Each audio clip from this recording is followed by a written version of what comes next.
विद्यार्थी learning channel में आपका हार्दिक स्वागत है।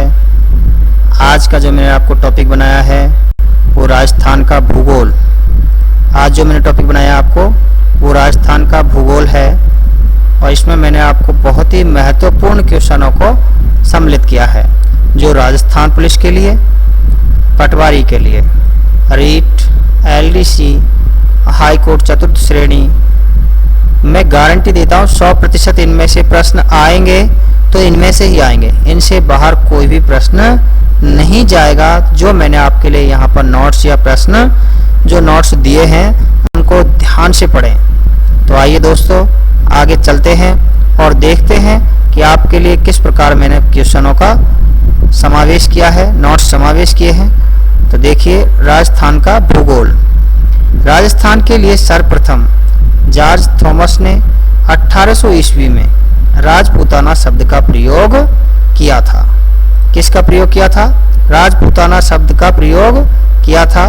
सर्वप्रथम किसने किया था? जॉर्ज थॉमस ने 1800 ईस्वी में राजपूताना शब्द का प्रयोग किया था सर्वप्रथम, जिसका हमें उल्लेख फ्रैंकलिन की पुस्तक military memoirs of mister George Thomas में मिलता है। जो राजपूताना शब्द जो दिया है जिसका विवरण हमें प्राप्त होता है फ्रैंकलिन की पुस्तक military memoirs of mister George Thomas से। राजस्थान के लिए सर्वप्रथम राजस्थान शब्द का प्रयोग कर्नल जेम्स टॉड ने सन 1829 ईस्वी में अपनी पुस्तक annals and antiquities of Rajasthan में मिलता है। जो राजस्थान के जो शब्द है, राजस्थान शब्द, वो कर्नल जेम्स टॉड के सन 1829 ईस्वी की जो लिखी हुई annals and antiquities of Rajasthan है उसमें इसका वर्णन मिलता है। हमारे राज्य के लिए सर्वप्रथम राजस्थान शब्द का प्रयोग 25 मार्च 1948 को राजस्थान संघ के रूप में दिया गया। 30 मार्च 1948 को लगभग संपूर्ण राजस्थान का एकीकरण हो गया दोस्तों। और इस दिन राजस्थान की सबसे बड़ी 4 रियासतों को जयपुर, जोधपुर, जैसलमेर और बीकानेर वृहत राजस्थान में इनको सम्मिलित कर लिया गया और लगभग राजस्थान का एकीकरण यहीं से पूरा हो गया। इसी कारण 30 मार्च को राजस्थान स्थापना दिवस के रूप में मनाते हैं। इसके कारण जो 30 मार्च को 4 बड़ी रियासतों का जो वृहत राजस्थान सम्मिलित हुआ था उसी दिन को राजस्थान का एकीकरण मान लिया जाता है, लगभग पूरा मान लिया जाता है और 30 मार्च को स्थापना दिवस के रूप में मनाया जाता है। तो 30 मार्च को इसीलिए खास है और राजस्थान का दिवस भी है 30 मार्च, और इसी कारण 30 मार्च को राजस्थान का स्थापना दिवस मनाया जाता है। 26 जनवरी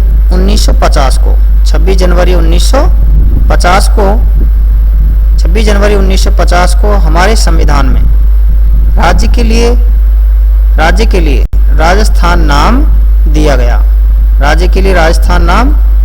गया। 1 नवंबर 1956 को राजस्थान का एकीकरण पूरा हो गया। कब हो गया राजस्थान का एकीकरण पूरा? 1 नवंबर 1956 को। इस दिन राज प्रमुख के पद को समाप्त किया गया एवं राज्यपाल का पद गठित किया गया। 1 नवंबर 1956 को राजस्थान का एकीकरण पूरा हो गया और उसी पूरे होने के दौरान ही राजस्थान के राज प्रमुख के पद को समाप्त कर दिया गया और राज्यपाल का पद गठित किया गया। और इस प्रकार राजस्थान का प्रथम राज्यपाल सरदार गुरुमुख निहाल सिंह को शपथ सवाई मान सिंह जो राज प्रमुख थे, उस समय अंतिम राज प्रमुख थे, उन्होंने दिलाई। राजस्थान की जो आकृति है उसकी बात करें तो दोस्तों विषम कोणीय एक चतुर्भुज के आकार के समान अर्थात पतंग के समान इसकी आकृति है। राजस्थान भारत के उत्तर पश्चिम दिशा में स्थित है जिसका कुल क्षेत्रफल 3,42,239 वर्ग किलोमीटर है जो कि भारत के कुल क्षेत्रफल का 10.41 अर्थात 1/10 भाग है। राजस्थान राज्य भारत का सबसे बड़ा राज्य है। 1 नवंबर 2000 मध्य प्रदेश से छत्तीसगढ़ को अलग होने से राजस्थान भारत का सबसे बड़ा राज्य हो गया। तेलंगाना 2 जून 2014 को बना। राजस्थान की स्थिति की बात करते हैं तो 23 डिग्री 3 मिनट उत्तरी अक्षांश से लेकर 30 डिग्री 12 मिनट उत्तरी अक्षांश तक, 23 डिग्री 3 मिनट से लेकर 30 डिग्री 12 मिनट उत्तरी अक्षांश तक तथा 69 डिग्री 30 मिनट से 78 डिग्री 17 मिनट पूर्वी देशांतर तक राजस्थान का विस्तार है, अर्थात राजस्थान फैला हुआ है। अतः उत्तरी अक्षांश में 7 मिनट 7 डिग्री यानी कि 09 मिनट तथा पूर्वी देशांतर में 8 डिग्री 47 मिनट का अंतर है। राजस्थान का भूगोल देखिए, फिर इसमें राजस्थान के कुल स्थलीय सीमा, राजस्थान के भूगोल में राजस्थान की कुल स्थलीय सीमा कितनी है? 5920 किलोमीटर, अर्थात 1070 किलोमीटर अंतर्राष्ट्रीय और 4850 किलोमीटर है जो अंतर्राज्यीय है।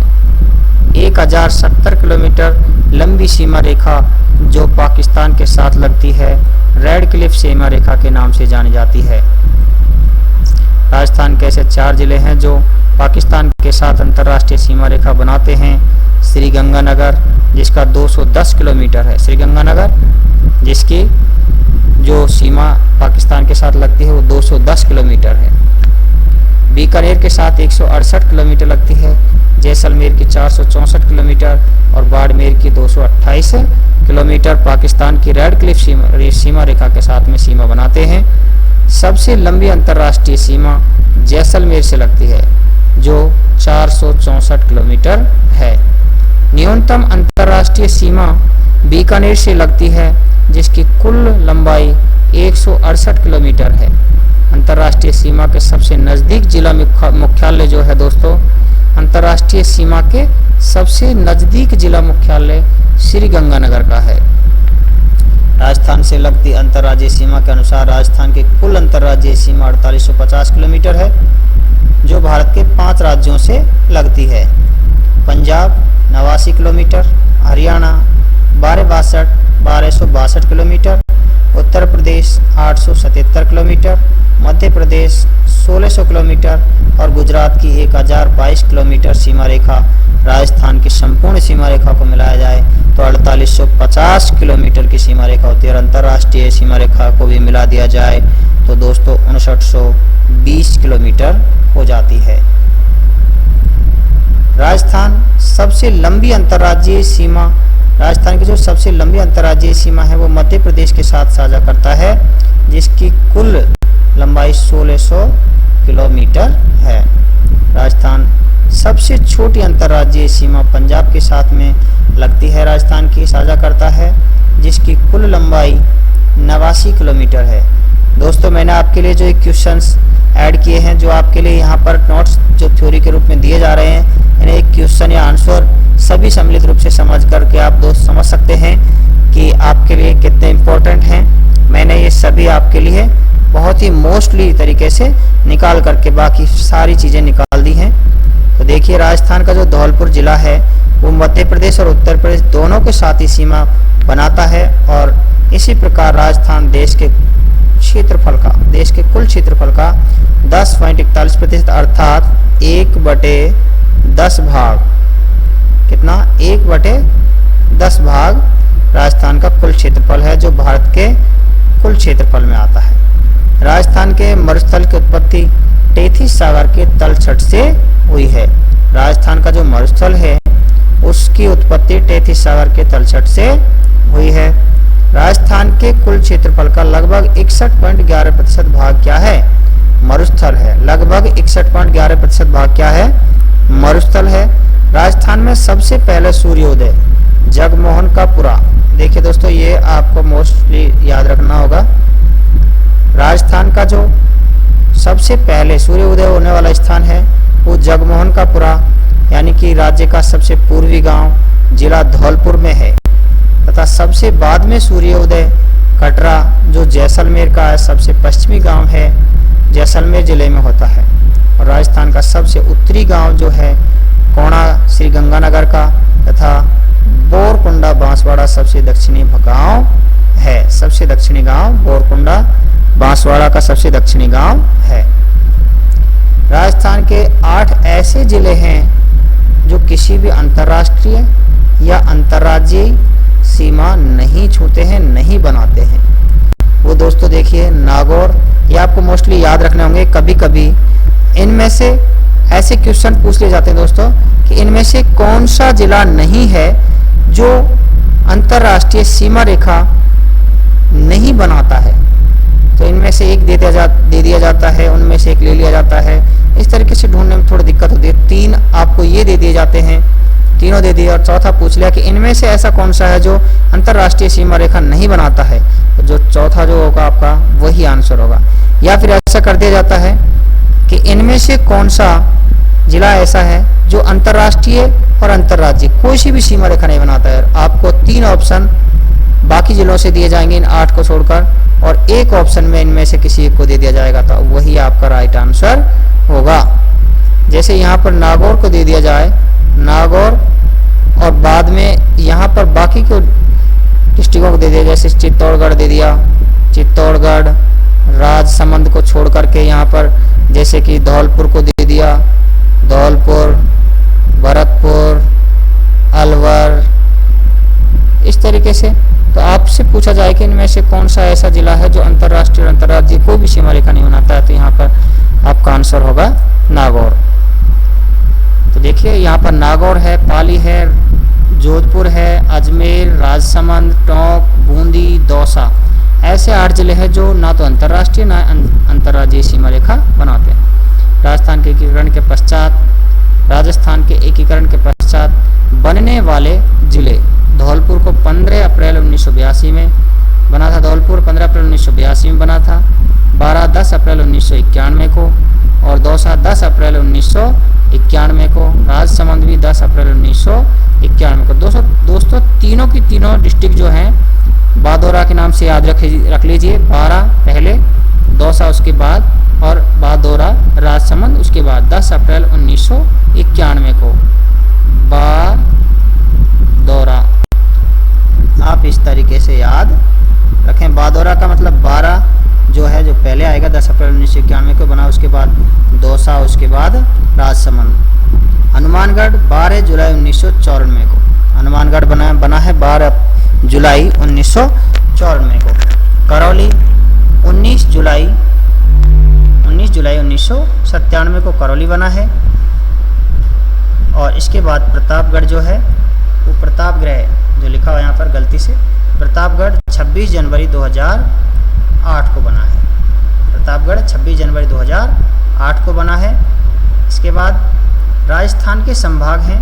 राजस्थान में संभागीय जो व्यवस्था की शुरुआत है वो दोस्तों 1949 में हीरालाल शास्त्री जो मुख्यमंत्री थे तभी से प्रारंभ हो गई थी, और अप्रैल 1962 मोहनलाल सुखाड़िया सरकार के द्वारा, अप्रैल 1962 में मोहनलाल सुखाड़िया सरकार के द्वारा संभागीय व्यवस्था को समाप्त कर दिया गया, और 15 जनवरी 1987 में हरिदेव जोशी सरकार के द्वारा संभागीय व्यवस्था की शुरुआत की गई। तो दोस्तों ये ध्यान रखना है मोस्टली कि शुरुआत तो हुई थी 1949 में, हीरालाल शास्त्री उस समय मुख्यमंत्री थे, और इस व्यवस्था को समाप्त किया गया था तब मुख्यमंत्री मोहनलाल सुखाड़िया थे, जो 1962 में, अप्रैल 1962 में उन्होंने संभागीय व्यवस्था को ही समाप्त कर दिया था।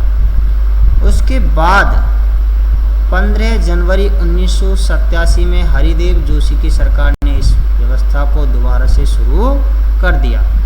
तो 1987 में राजस्थान का छठा संभाग अजमेर बनाया गया। छठा संभाग आपको ध्यान रखना, छठा संभाग अजमेर बनाया गया, और यह जयपुर संभाग से अलग होकर नया बनाया गया। और 4 जून 2005 को राजस्थान का 7वां संभाग भरतपुर को बनाया गया। तो दोस्तों मेरी वीडियो आपको अच्छी लगी हो तो सब्सक्राइब, लाइक और शेयर करना बिल्कुल न भूलें, और अगली वीडियोज़ की नोटिफिकेशन सबसे जल्द पाने के लिए आप बेल आइकन को प्रेस करें। थैंक यू, धन्यवाद।